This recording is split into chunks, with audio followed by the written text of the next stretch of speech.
HCTR11, um fundo que os investidores estavam acostumados a chamar de caro, mas que hoje negocia múltiplos muito perto do seu VP. A pergunta que eu mais recebo é: o HCTR11 tá barato? Então se você quer saber tudo sobre o HCTR11, vem comigo que hoje o vídeo tá top.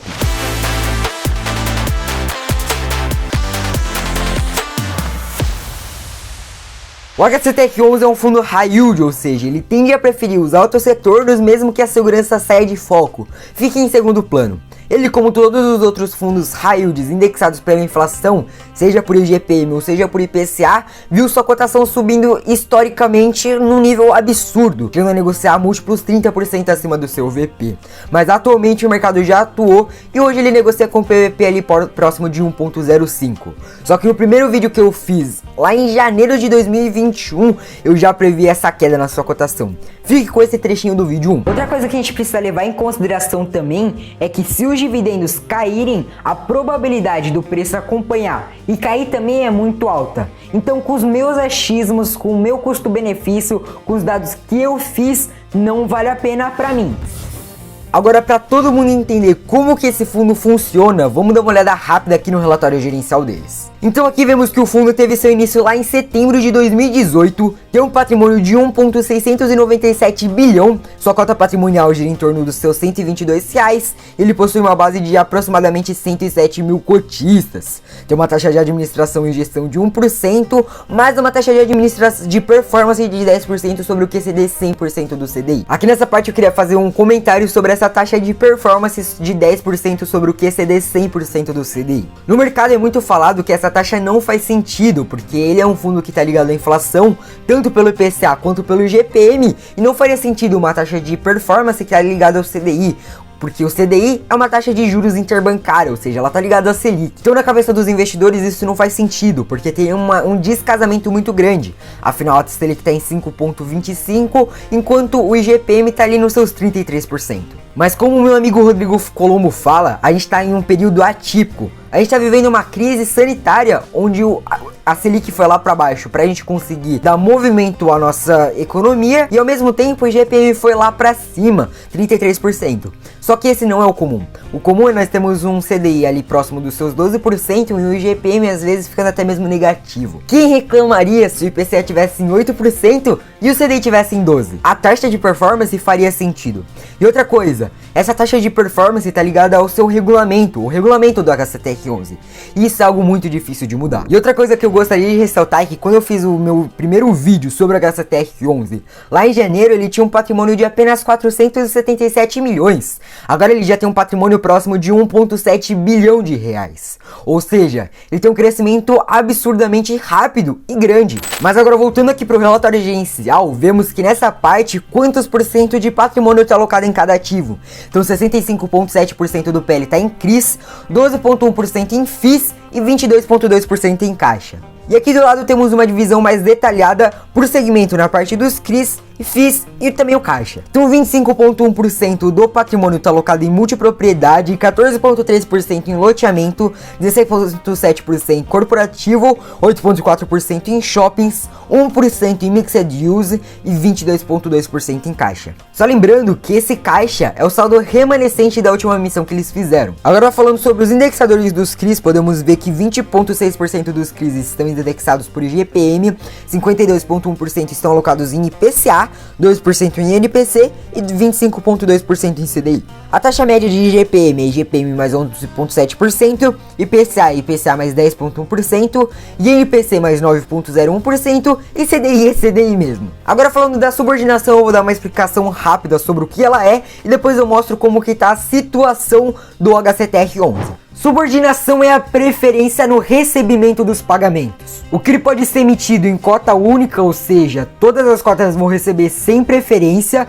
ou também pode ser emitido com uma divisão entre cotas, tendo uma preferência no recebimento. Nesse caso, ele vai ser dividido entre cotas sêniores, mezaninos e subordinados. As cotas sênior são aquelas que têm a maior preferência no recebimento, seguido por mezanino e por último os subordinados. Essa preferência no recebimento vai ser usada caso haja uma inadimplência no CRI. Então a parte do dinheiro que for paga para a securitizadora, primeiro vão pagar todas as cotas sêniors, depois as cotas mezaninos e se sobrar vai para as cotas subordinadas. E por isso, por serem mais arriscadas, as cotas subordinadas tendem a receber uma taxa de juros maior do que as mezaninos. As mezaninos recebem um pouco menos, só que ao mesmo tempo elas recebem um pouco mais do que as cotas sêniors. Então as cotas sênior são as que menos recebem. É a famosa lei do risco-retorno. Quanto mais risco, maior o retorno. Então aqui no caso do HCTR, 63,6% estão alocados em cotas sênior, 2,9% mezanino, 25,4% subordinadas e 8% em únicas. Agora falando sobre os ativos que o HCTR11 investe,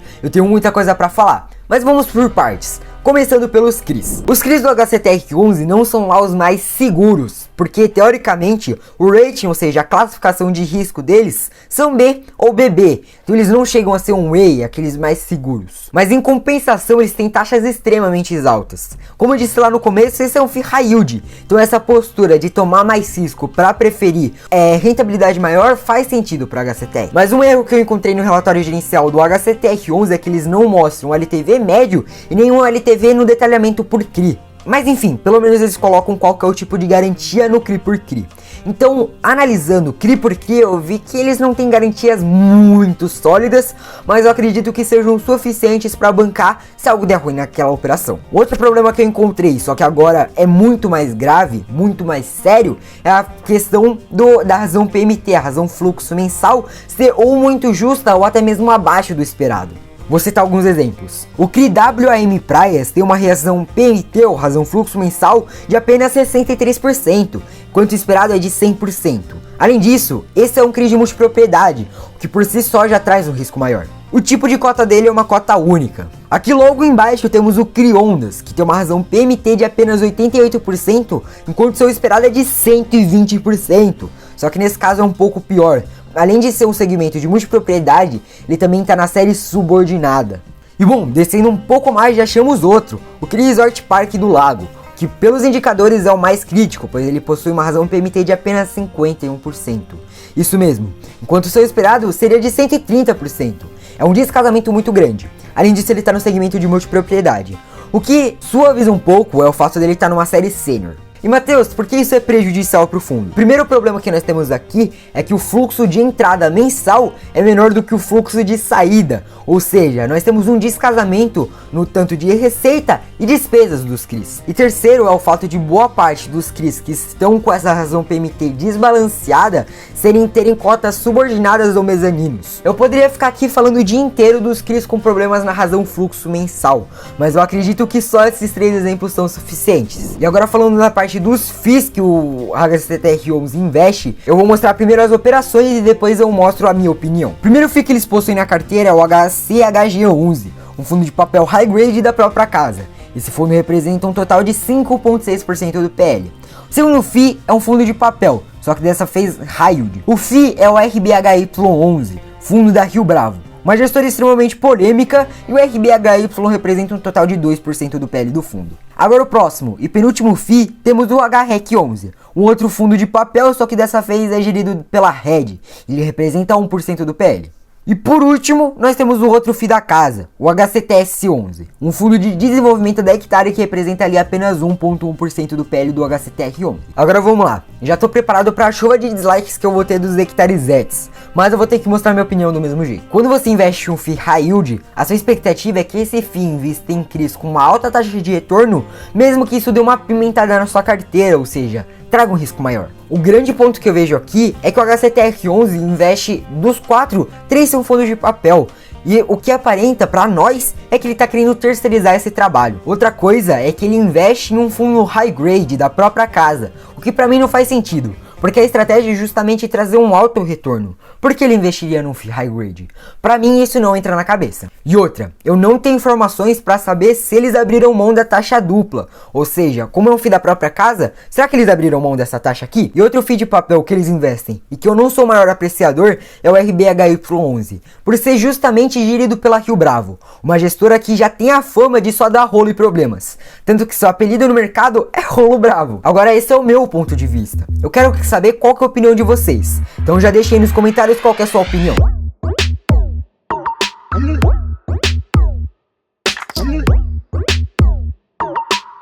O HCTR11 é um fundo que apresenta um crescimento consistente com uma forte base de cotistas, além de agora estar negociando a múltiplos aceitáveis. Além disso, não há o que reclamar dos yields que a gestão vem pagando. Aliás, é pelo contrário, os cotistas tinham que estar agradecendo estar recebendo tantos yields. Mas nem tudo são flores. Aliás, aqui no HCTR11 eu acredito que as flores estão até ausentes. A realidade do HCTR11 é que ele investe em crises extremamente arriscados, com uma razão PMT muito prejudicial, ou tá muito justa ou tá até mesmo abaixo. Além disso, ele investe em cotas subordinadas e mezaninos em segmentos de multipropriedade e loteamento, que por si só já trazem um risco imediato ao fundo. Fora que para compensar todo esse risco, eles tinham que ter garantias mais fortes. E eu vejo que essas garantias não são tão robustas. O que favorece o HCTR11 estar bem na fita com os investidores é o fato deles estarem conseguindo distribuir um dividendo muito bom por conta deles estarem investindo em CRIs com taxas altas. Ou seja,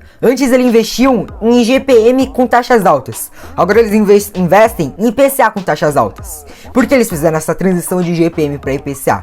Porque o IGPM era uma bomba e a gestão sabia que ela podia explodir na mão deles qualquer hora. Fora que o IPCA é muito mais estável do que o IGPM. Além disso, eu senti falta de algumas coisas no relatório do HCTR11, como por exemplo o LTV médio, que é um indicador que eu costumo analisar. Mas de resto, eu acredito que o relatório cumpre seu papel de informar o seu cotista. Mas agora eu queria saber sua opinião. Você gosta do HCTR11? Você acredita que ele tem um risco maior? Você pretende investir ou já investe nele? Deixa tudo aí nos comentários pra eu saber, beleza? Não esquece que pra ficar rico tem que clicar no botão da fortuna que é esse daqui, ó. Um abraço pra vocês, falou!